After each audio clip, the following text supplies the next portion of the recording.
এম্বেচাডৰৰ দীঘলীয়া কনভয় গাঁওখনত সোমাল। গাড়ীৰ দুৱাৰ খোলাৰ পিছতেই নেতাজন নামিল। লগে লগে পুষ্পবৃষ্টিৰ মাজতে ৰাইজে শ্লোগান দিলে, অসমৰ দিগন্ত প্ৰফুল্ল কুমাৰ মহন্ত, অসমৰ ভূষম ভিগু ফুকন। এয়াই আছিল ৮৩ৰ অসম আন্দোলনৰ পিছত ৰাজ্যৰ এখন চিনাকি ছবি।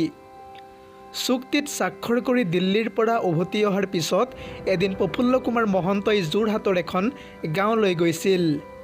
লগে লগে গঞাই গাঁৱৰ আলিমূৰতে পাৰি দিছিল চেলেং চাদৰ। প্ৰফুল্ল মহন্তৰ পদধূলাও গোটাই থৈছিল গঞাই। আৰু এই প্ৰফুল্ল মহন্তৰেই ঘনিষ্ঠ বন্ধু আছিল চন্দ্ৰবাবু নাইডু।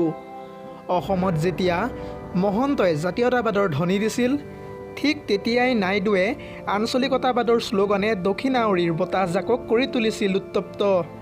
সেই নাইডুৱেই দিল্লীৰ চৰকাৰৰ কিংমেকাৰ হ'ল। আকৌ মুখ্যমন্ত্ৰী হ'ল অন্ধ্ৰপ্ৰদেশৰ।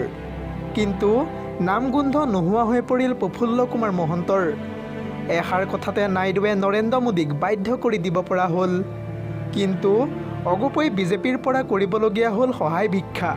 কেৱল মহন্তই নহয়, অগপৰ সকলো নেতাৰ সৈতেই এসময়ত চন্দ্ৰবাবু নাইডুৰ আছিল ঘনিষ্ঠতা।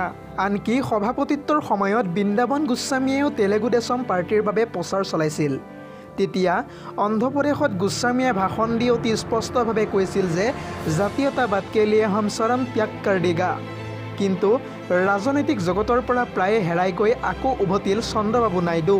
ৰিনিক্স পক্ষীৰ দৰেই তেওঁ পালে নৱজীৱন। আকৌ এবাৰ অন্ধ্ৰপ্ৰদেশৰ মুখ্যমন্ত্ৰী ৰূপে ল'লে শপত। কিন্তু ৰাজনীতিৰ ঘাটত একেবাৰে নিশ্চিহ্ন হৈ পৰিল বন্ধু তথা প্ৰফুল্ল কুমাৰ মহন্তৰ। Bureau report, ZD news.